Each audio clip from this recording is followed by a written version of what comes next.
प्यारे बच्चों, Radhe Krishna. Challenging PYQ for class 10 episode number 2 में आपका स्वागत है। और जैसा कि मैंने आपको प्रॉमिस किया था कि मैं आपके लिए NCERT से बाहर के कुछ चैलेंजिंग क्वेश्चन लेके आऊंगा जो कि बोर्ड्स में आए हैं, तो जिनसे आपकी प्रैक्टिस बहुत अच्छी होगी और आपको 100 में से 100 नंबर लाने में हेल्प मिलेगी। चलिए शुरू करते हैं। आज का क्वेश्चन है 2017 का। Prove that this quadratic equation has no real roots given the condition AD is not equal to BC। तो ये क्वेश्चन 4 मार्कर है और इस क्वेश्चन में बच्चों को दो प्रॉब्लम आती है, एक तो कैलकुलेशन पार्ट में और सेकंड प्रॉब्लम आती है कि AD is not equal to BC, इस पार्ट को यूज कैसे करना है। बिना देर किए शुरू करते हैं। चलिए, हमें पता है कि किसी भी क्वाड्रेटिक इक्वेशन में a, b एंड c उसके कोफिशिएंट्स होते हैं। गिवन इक्वेशन में हमारा कोफिशिएंट, क्योंकि स्मॉल abc यूज किया हुआ है वहां पर क्वेश्चन के अंदर, तो मैंने कैपिटल ABC लिए हैं coefficient of the quadratic equation. तो capital A, capital B and capital C आपने निकाल लिया कंपेयर करके क्वाड्रेटिक इक्वेशन से। अब आपको मालूम है कि रियल रूट्स होने के लिए जो हमारा डिस्क्रिमिनेंट है वो मोर और इक्वल टू 0 होना चाहिए। और क्या होता है डिस्क्रिमिनेंट, आपको मालूम है, b² - 4ac, ये हमारा डिस्क्रिमिनेंट है। तो कुल मिला के थ्योरेटिकली ये क्वेश्चन बहुत ही सिंपल है। मुझे ये प्रूव करना है कि मेरा जो डिस्क्रिमिनेंट है वो मोर और इक्वल टू 0 नहीं है, मतलब लेस देन 0 है। तो ये मुझे प्रूव करना है नो रियल रूट्स। तो क्वेश्चन की समरी ये है कि मुझे प्रूव करना है कि डिटरमिनेंट हमारा नेगेटिव है। ये हमारा क्वेश्चन ऐसे आगे बढ़ेगा। चलिए आगे बढ़ते हैं।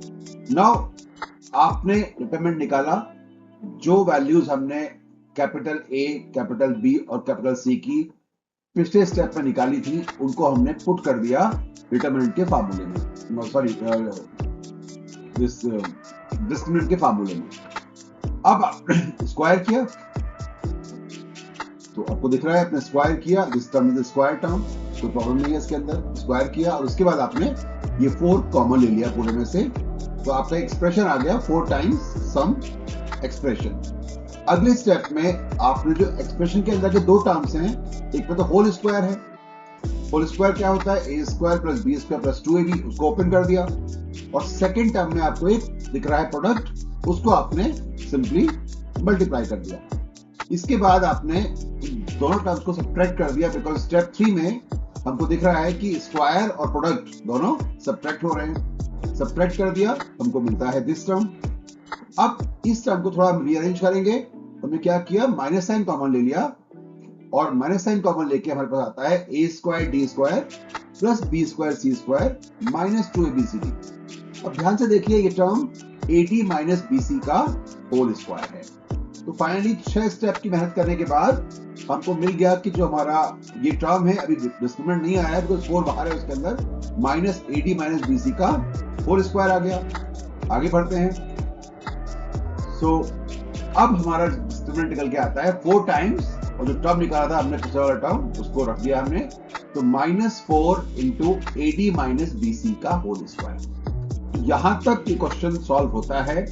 अब हमको प्रूव करना है कि हमारी इक्वेशन की कोई भी रूट रियल नहीं है।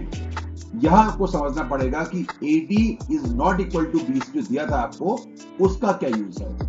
अगर AD और BC इक्वल होते तो आपकी ये वाली वैल्यू 0 आ जाती, और अगर 0 आ जाती तो 0 आने पर रूट्स रियल होती हैं और इक्वल होती हैं, आपको मालूम है। और आपको क्या दिया हुआ है, आपको दिया हुआ है कि AD is not equal to BC। तो AD अगर BC के इक्वल नहीं है तो इसका मतलब AD - BC 0 नहीं हो सकता। और जो स्क्वायर होता है किसी भी नंबर का, वो या तो पॉजिटिव होता है या 0 होता है। बस इस केस में AD - BC 0 हो नहीं सकता, तो AD - BC का स्क्वायर पॉजिटिव ही होगा। अब अगर AD - BC का स्क्वायर पॉजिटिव होगा और उससे पहले लगा हुआ है -4, तो -4 टाइम्स अ पॉजिटिव नंबर, तो आपका डिस्क्रिमिनेंट आ जाएगा नेगेटिव। ध्यान से समझिए बात को, -4 है यहां पर, -4 और ये नंबर आपका नेगेटिव है।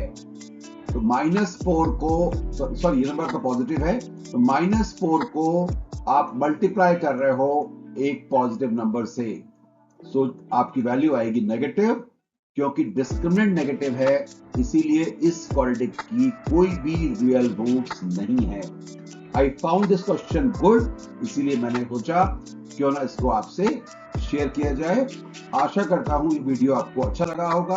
अगर अच्छा लगा है तो वीडियोस को देखते रहिए, पढ़ते रहिए, नोटबुक पर नोट करते रहिए। राधे कृष्ण।